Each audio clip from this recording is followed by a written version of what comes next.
met Hope it was probably about 18 months ago in Florence, Kentucky. And Hope had a severe level of Asperger's, and she was just not socially adept in any way.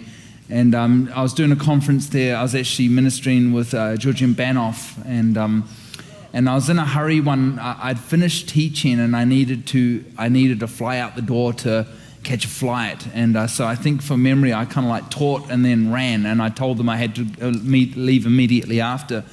And this lady, she has this daughter called Hope, and so Hope's autistic, and she said, man, she said to herself, I really wanted Chris to pray for Hope. And the Lord said to her, we'll chase him. And she said, I'm not chasing any guy. I'm not chasing a man for a miracle. And the Lord said, well, you'll miss out. The Lord said, if you want your miracle for Hope, get him to pray. And so she ran out, and I had my bag in my hand, and I'm just ready to jump in the van to take him to the airport.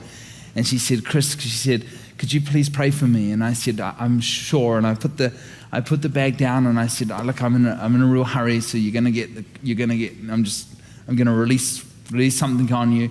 I just put my hands on her, and she told me her daughter's name was Hope, and I said, I just released peace. I released the shalom of heaven into Hope right now in Jesus' name.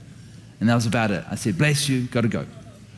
I said, go home and lay your hands on your daughter and release that. Now, shalom in the original language means the spirit that destroys chaos.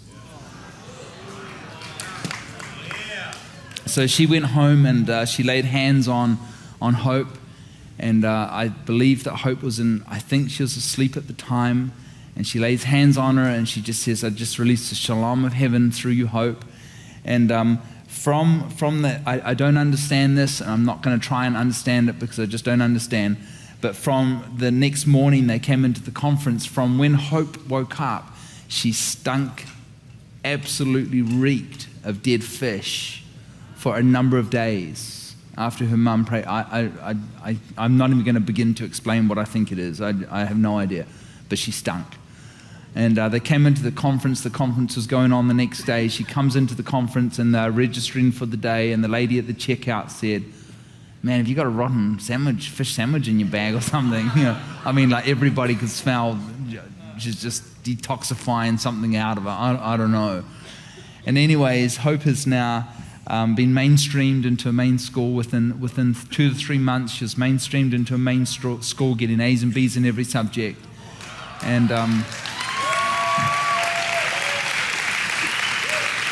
And Hope was incredibly dysfunctional in relationships, and incredibly scared of the rain and thunder. And when it would thunder, she would go under her sheets in her bed and hide under her bed for 5 to 6 hours at a time, and just not come out, not connect with anybody. And little by little, the mother kept emailing me because she noticed that things had changed. And one day she had this tremendous rainstorm. They'd moved to Kansas in the meantime, and when she's in Kansas, had this tremendous rainstorm, and Hope came out of her bedroom, and she opened the front door, and she watches the rain, and she goes, I used to be scared of this, I don't know why. And she's watching it, and then there's this flash of lightning, and she said, that used to scare me as well, I don't know why, it's all over in a second. And and they had a babysitter come in one night to look after the kids, and the babysitter was not that familiar with the family. And when they came home, the mother said to the babysitter, if we were to tell you that one of our kids had been severely autistic, which one would it be? And they guessed the wrong one.